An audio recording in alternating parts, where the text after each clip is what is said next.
There's an ancient letter written almost 2,000 years ago that has this surprisingly powerful message for us today. It's all about joy, but it was written from a place where you'd think joy was impossible. It's basically a survival guide to resilience. All right, let's get into it. So let me just ask you this, because it's a question we all face, right? When things are just falling apart, when you feel totally trapped, and the future looks grim, how in the world do you find joy?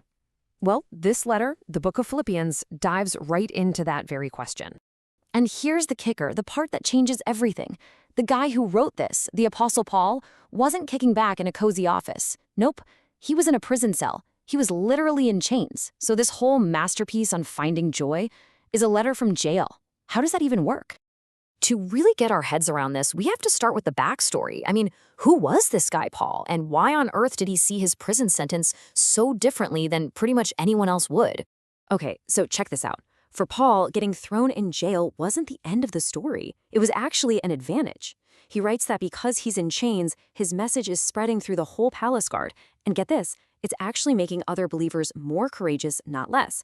So for him, these chains weren't a barrier, they were a megaphone. So if his terrible circumstances weren't in charge of his emotions, then what was? Well, that brings us right to the heart of the letter, this very specific mindset that creates a kind of joy that just can't be shaken. This line right here is absolutely radical. Just think about what he's saying. His perspective is, if I live, my life has this incredible purpose. But if I die, well, that's even better. It's a gain. When you have that kind of a win-win outlook on life and death, seriously, what can a prison cell really do to you? It's like having a fortress inside your own mind. Now, a huge piece of this mindset is something he calls humility. But it's not what you might think. It's not about putting yourself down or having low self-esteem. It's simpler. You just learn to think about yourself less. You shift your focus to what other people need. It's a powerful way to get out of your own head and escape that cycle of self-pity. And Paul doesn't just leave this as a cool idea. He points to what he sees as the ultimate #1 example of this humble, others-first mindset. And it just perfectly ties his whole point together. He tells the story of Jesus. Scholars actually call this section the Christ hymn. And just look at the journey here. It's this incredible story of descent. He starts at the very top, equal with God, then voluntarily goes down, becoming a servant, and keeps going down, all the way to death.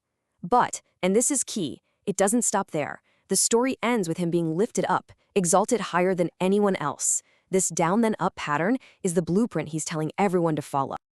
Okay, so we've got the mindset and we've got the ultimate example. But how do you actually do it? Well, this next part is all about action. It's about moving forward and not letting the past hold you back. And Paul gets really personal here. He basically lays out his old resume on the table, all his credentials, his background, his achievements, everything he used to be so proud of. And then he says, all that stuff, it's garbage. He considers it a total loss compared to what he's aiming for now. Talk about a complete shift in what you value.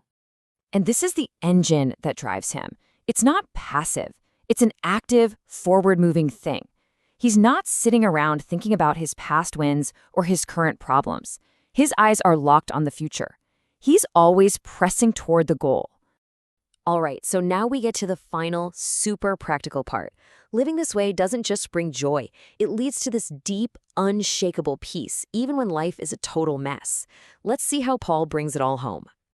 This is really the big secret of the whole letter. Paul's advice is simple. Don't be anxious about anything. Instead, turn that worry into prayer and gratitude.